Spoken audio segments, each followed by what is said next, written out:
What is up, everybody? Part 2 on the 4440 here.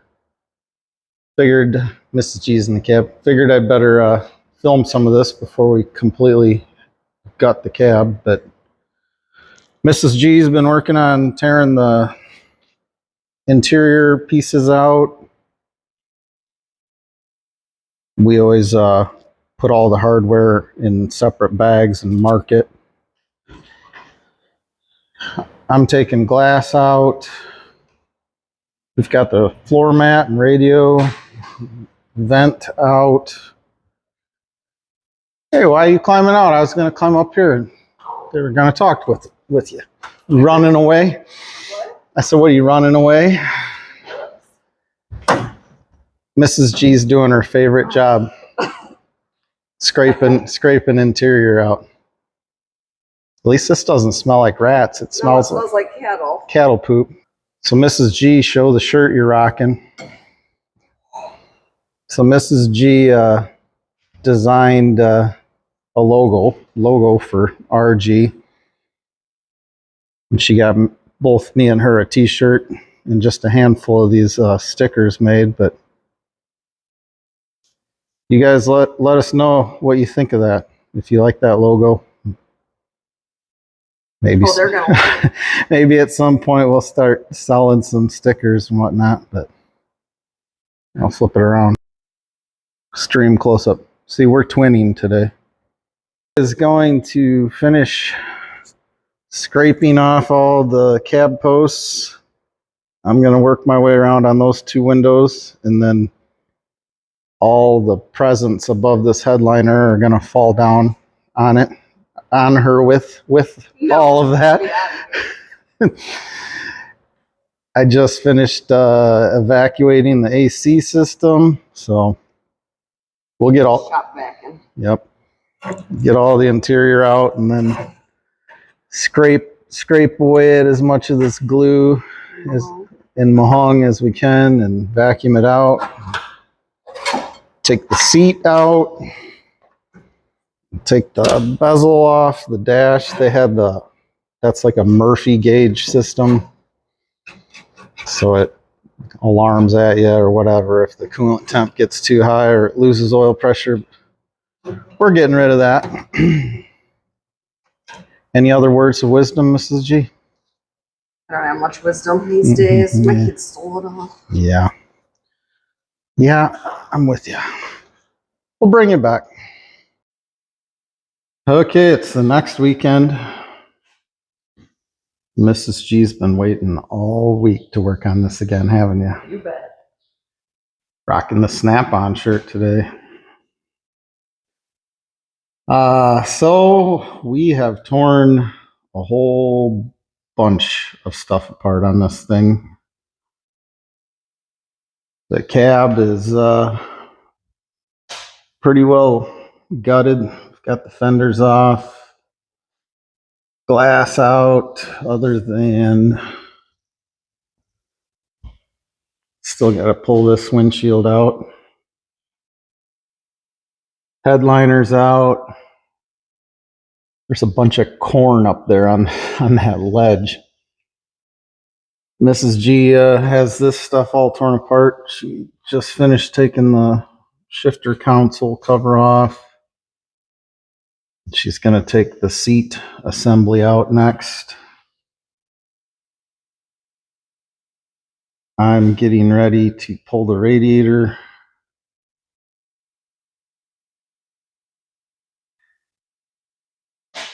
And I already got the AC condenser and hydraulic cooler out. Just put a union in there so we can drive it out to wash it. It's not going to make any difference not having coolant in it, just for the couple minutes it takes to drive it around the corner here. But I've got the engine oil cooler out that was leaking. I'm going through and tapping the holes out before we put that back together.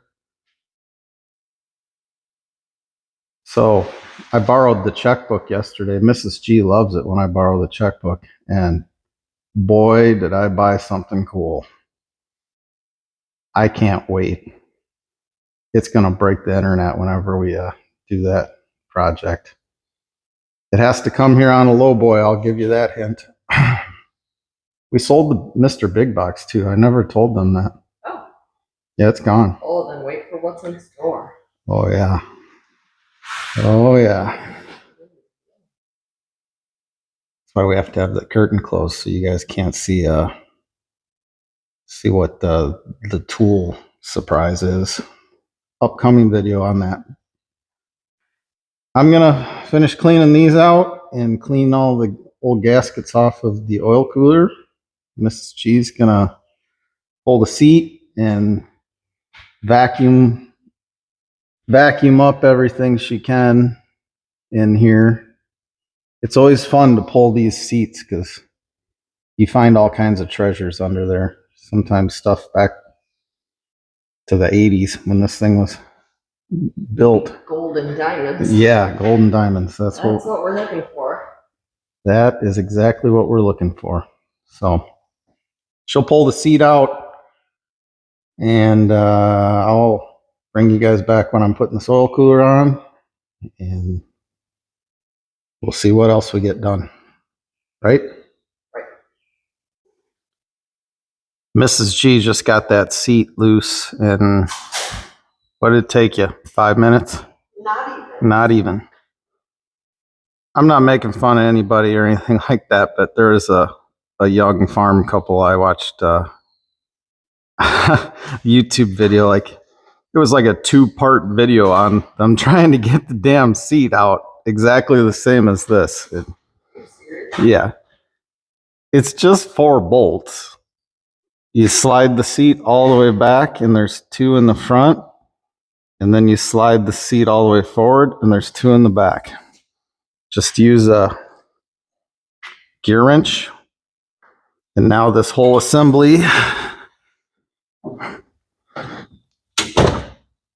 is loose. You can either fight it out the door, or since we have the rear window out, I'm just going to grab it from the back and pull it out. And then you can change your cushions and everything with it sitting on the bench. Up here, see all the corn and mahung that various critters have brought in here over the years. Yeah, well,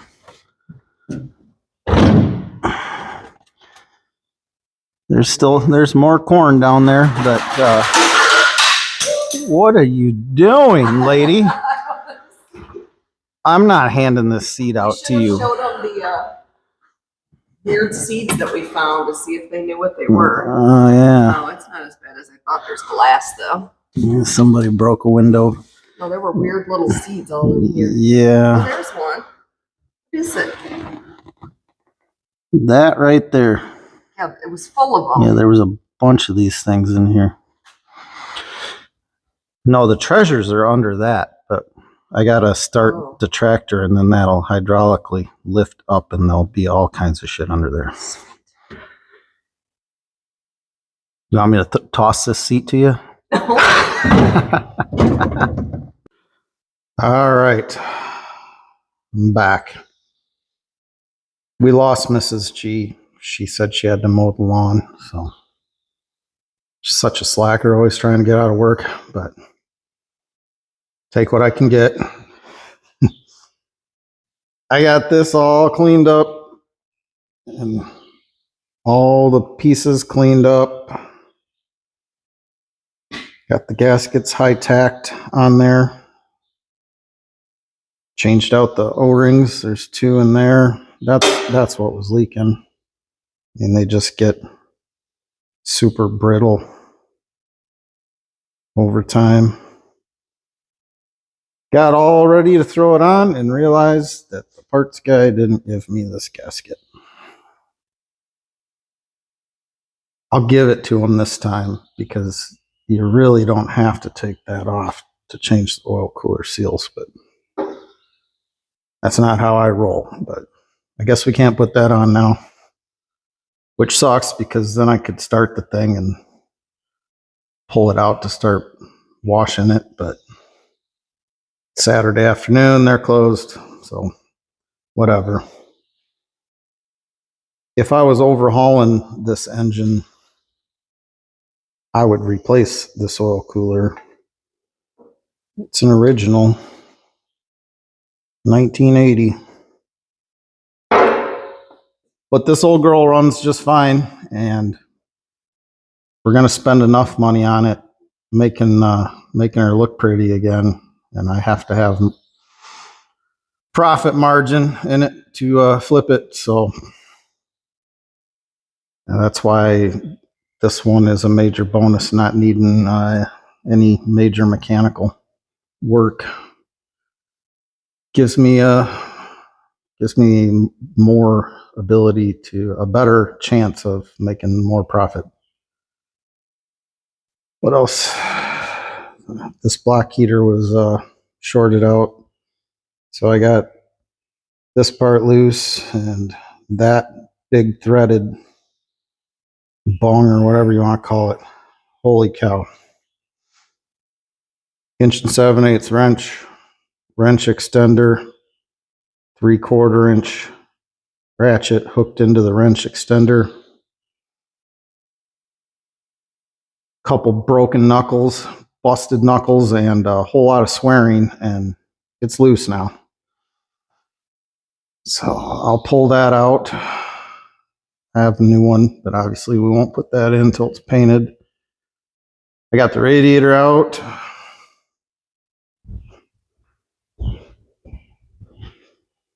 And the alternator is off. Got this cab door off. Mrs. G scraped all the weather stripping off. Once you scrape the weather stripping, then you'll see the screws to get the door off. Seats out. I just took these 3 bolts out for the console. I got the last cab corner trim piece off. Still got to pull that glass.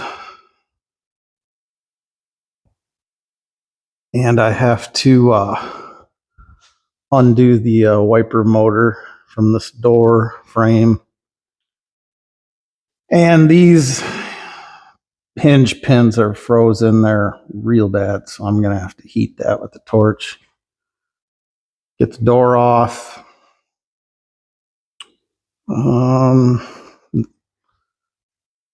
Somebody's changed these AC lines, which is good. Those are very common to leak because this foam on the low pressure line, it gets all, saturated and wet, and it's enclosed in there, so it ends up rusting the line out. I think for the next video, we'll take the 3-point arms and the quick hitch off. Yeah, this quick hitch is going to be fun. It didn't have any of the bolts or washers that hold them pins in, and I have rattled on that with the air hammer on both sides. It's I even heated this. It's froze inside that pivot ball. So that'll be fun. You guys notice that? Whoever had it must have broke the handle. That is a handle from a crescent wrench. So next episode, we'll deal with that. We'll reseal the remotes. We will try to get the wedges loose and get the wheels to move in and out. We'll pull the front axle off and change the worn out pins and bushings, whatever's worn out there on the pivot. And then we'll slide this thing is frozen there. I heated this up I had the tie rod loose, trying to get it to come out. This is the only tie rod that hasn't been replaced, so I'm going to replace it, but I just zipped it back together because I want to be able to drive it outside and wash it. But when you adjust the row spacing, this is supposed to slide inside this tube, and yeah, that was somebody's wet dream, but it never works. It's always froze solid. And then you take these bolts out and slide it, so on 30s it's going to be slid all the way in, as tight as it'll go. We'll work on that.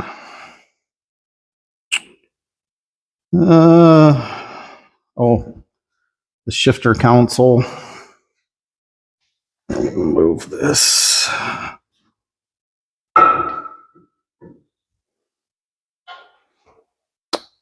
Some info or data on John Deere 4440s. They're built from 1978 to 1982. This one happens to be a 1981. And they were rated at like 130 PTO horsepower, but any one of these that I've ever dynoed, most of them are at least 150. They're strong running tractors, but okay. So, let's see if we can see down in here. Not really. I don't have a light either, but those 3 bolts I took out on the outside, they're what hold this. So I need to take this knob off and these knobs off. The way I do that, so I take a vice grip and clamp it under the knob,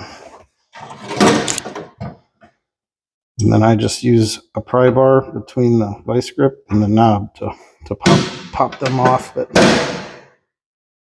I'll get all these off and pull this console out and show you pretty much what's going on. Is see how egged out this is, this metal piece. There's a pin on the shifter quadrant, and then there's a pin that moves the park quadrant, and with this egged out this bad, it allows the pin on the shifter to go past the other pin. So then it won't go into park, or it gets bound trying to come out of park. I could just take this metal plate out and weld, build it up with weld. It's just, I guess it depends how much that piece costs and if it's still available. If not, we'll take it off and we'll weld it. We'll take a look at everything else down in here when this covers off. But then, since this cab's so stripped out, I'll blow it all out with a blowgun, and then I can actually power wash it in here. Just got to be careful around the electrical stuff. But I'm going to replace this whole black bezel because the lip on it is cracked all the way around, and there's holes drilled in it from where they had that Murphy gauge thing. So we'll fix that. Fix any bulbs that are out on the gauges while we have it apart. And then when we pull it outside, blow it out first. Blow out everything on top of the cab. You see how cruddy that AC evaporator is? We'll clean all of that out. But it's probably a long enough video for part 2 here. So hope everybody has a good weekend, and we'll be on to part 3. Well, hopefully it won't be super soon, because I would really like to get back planting. It just keeps raining, and then about the time it's dried out, it rains again. But if I'm not in the field planting, I'm going to keep going on this thing. So part 3 coming soon, and a really cool upcoming project that I am super excited about. Not sure when it's going to get hauled. I think it's going to be another week or so before they get around to hauling it, but stay tuned for that. Check you on the next one.